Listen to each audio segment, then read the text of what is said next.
Get cozy, folks, and let me spin you a heartwarming yarn about an old soldier, his loving family, and some hard learned lessons on appreciating the heroism found in our elders. Enjoy watching.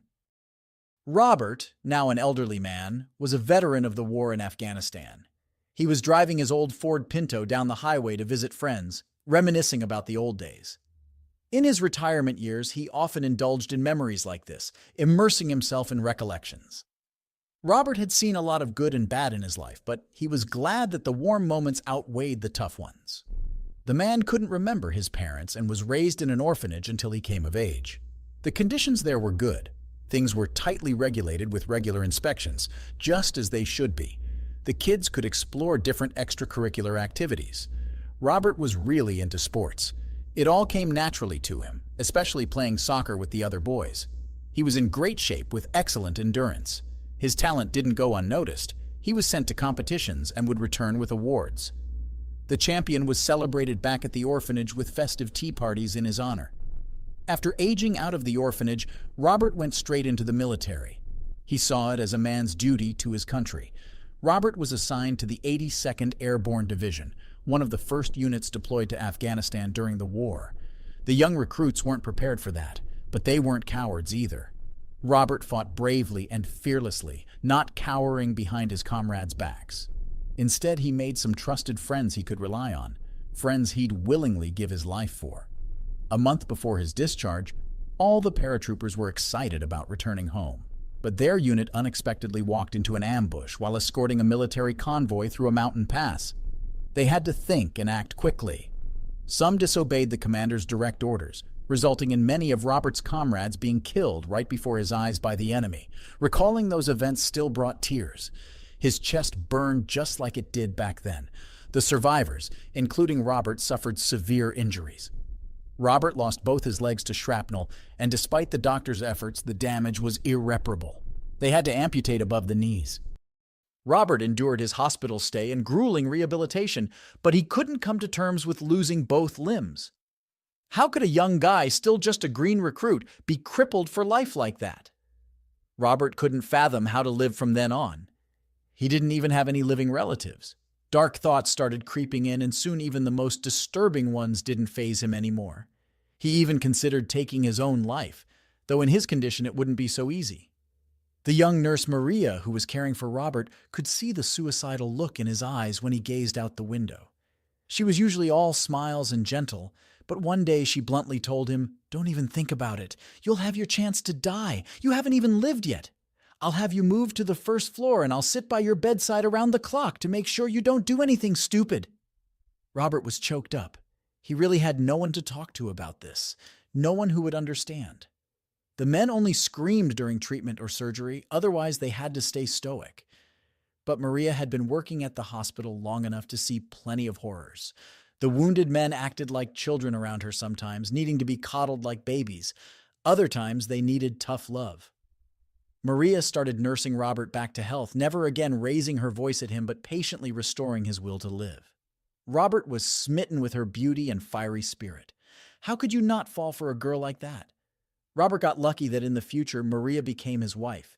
He could hardly believe a gorgeous woman like her could love him and take on such a burden, spending her whole life married to a disabled vet, something she could never take back. Even if she wanted to leave him, she'd just torture herself. Robert loved and respected his gentle wife fiercely, even feared her a little. By her side, he felt like a whole man again, capable of moving mountains for his family's well-being. Unlike so many in his shoes, he didn't turn to drink or despair. The couple was able to afford prosthetics, with Maria helping Robert adjust to them, always encouraging and celebrating even the smallest successes. Once back on his feet, Robert went to college and got a degree, later finding work as an agronomist in Maria's hometown, becoming a respected expert in his field. Many people sought his advice and enjoyed just stopping by to say hello.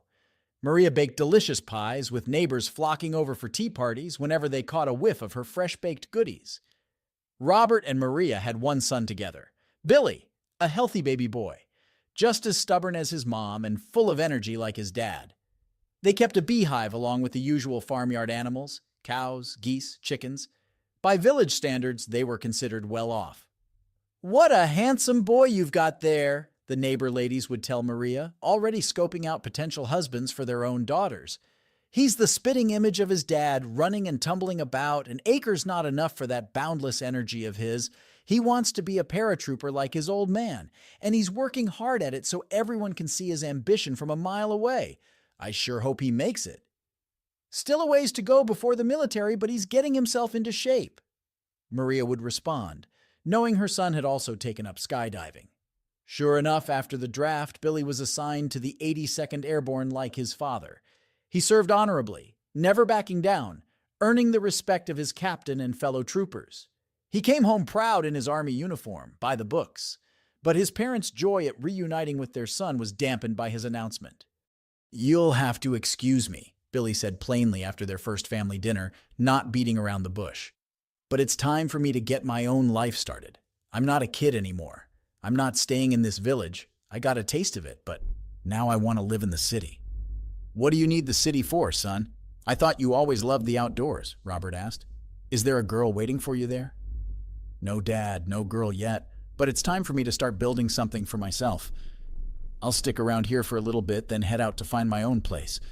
Don't worry about me. It's only 40 minutes to the city, so we'll see each other plenty." "Well, if that's your decision, we accept it," Maria said, patting her son's head. "You're right, you're all grown up now and can make your own choices. You can't live with your parents forever. You need your own place, too." After moving to the city, Billy joined the police force, getting assigned to a SWAT team full of strapping guys just like him. 2 years have passed since then.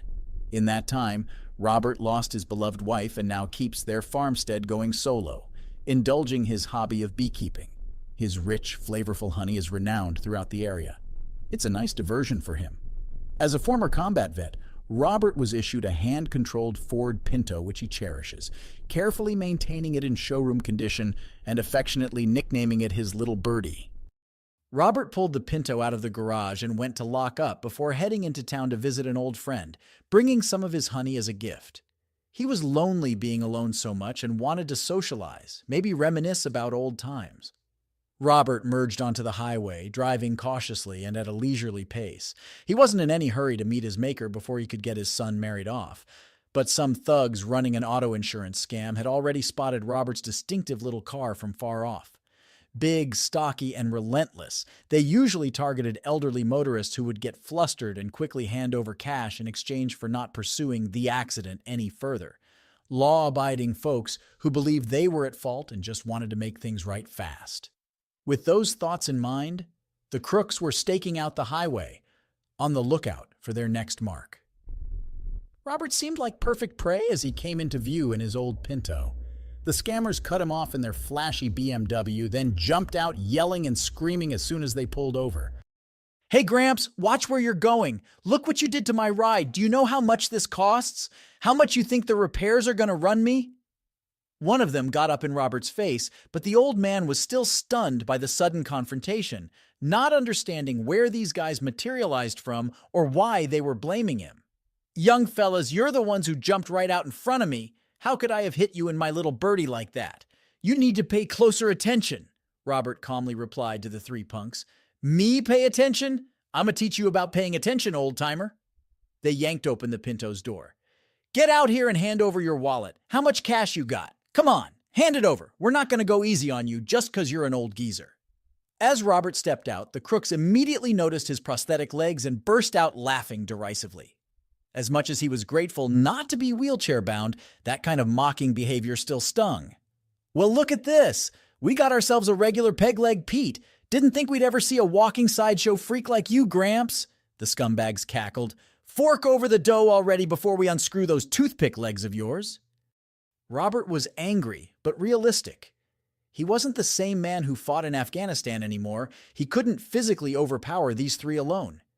Still, he tried to stand his ground, to get back in his car and drive off. The young punks quickly subdued and further degraded him, shoving the elderly vet down onto his back. Unable to be as mobile on his prosthetics, Robert decided to try a different tactic. "Listen, guys, go easy on me, will ya? I don't have much cash on me, just pocket change. But I could call my son. He's a student studying to be a teacher. Scrawny, bookish kid. Doesn't know the first thing about fighting. You leave him be and he can bring you some money. Then we'll all be on our way. No harm done.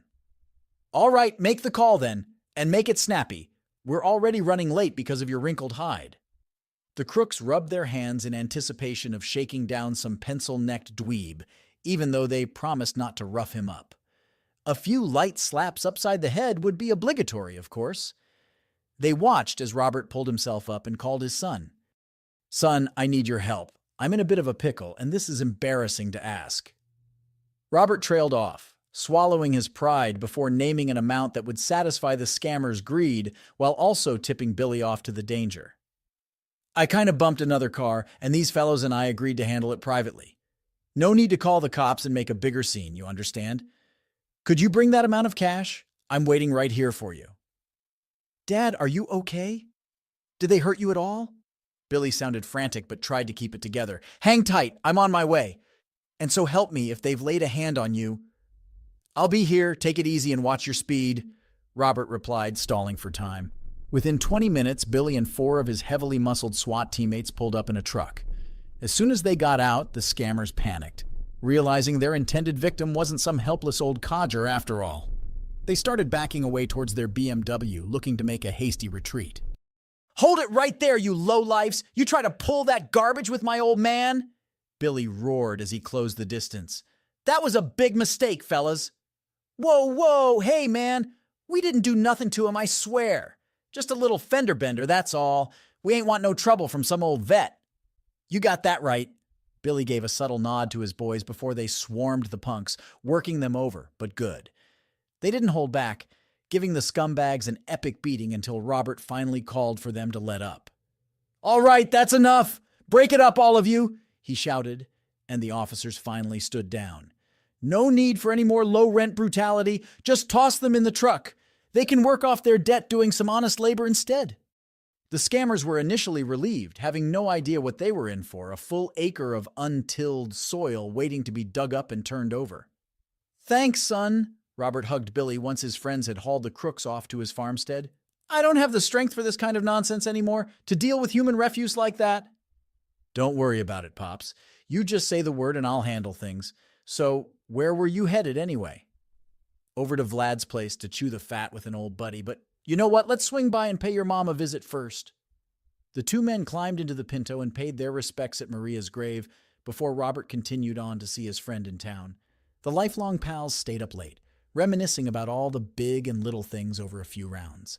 They thanked whatever higher power for blessing them with sons who still looked out for their old-timer fathers in their twilight years. If you enjoyed this story, please give it a thumbs up and click the notification bell when subscribing to be alerted about new, engaging stories when they're posted.